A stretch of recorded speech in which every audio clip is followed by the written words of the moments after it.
Apostle Lorenzo Snow read from the 93rd section of the Book of Doctrine and Covenants, respecting the eternal nature of truth and intelligence, and of man's advancement from grace to grace until he inherits a fullness of glory. The saints were entitled to revelation for that instruction and support necessary while passing through this probation, and it was on such occasions as the present that they could be the spirit of prayer, unitedly exercised, draw forth such things from the speaker as they might need. That system of religion was worthless which would not give a proper understanding as things actually are.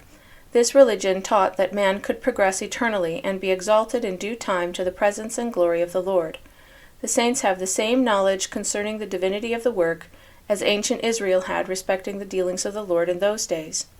Moses, when called to lead Israel, received manifestations from heaven to convince him that God had indeed chosen him, and the subsequent history of that people was a series of similar proofs that when God requires his children to do a work, he is willing to give them every evidence of its divinity. Any system of religion which would not bestow this knowledge would be of no value.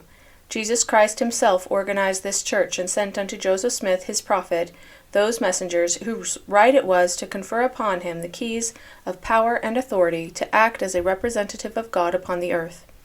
The Savior told Peter that flesh and blood had not revealed to him that he was the Son of God, but his Father in heaven. And he also promised to his disciples when he left them a Comforter, who would come and lead them into all truth. The want of this was evident through the sectarian world, who worshipped a God without body, parts, and passions, a non-entity, dwelling beyond the bounds of time and space, i.e., nowhere.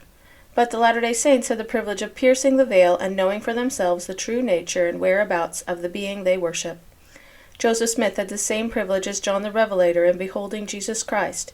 It was through the authority bestowed upon Joseph Smith and others that the present work was being performed. It would never be destroyed. It has reached the point where it was not possible for it to be overthrown.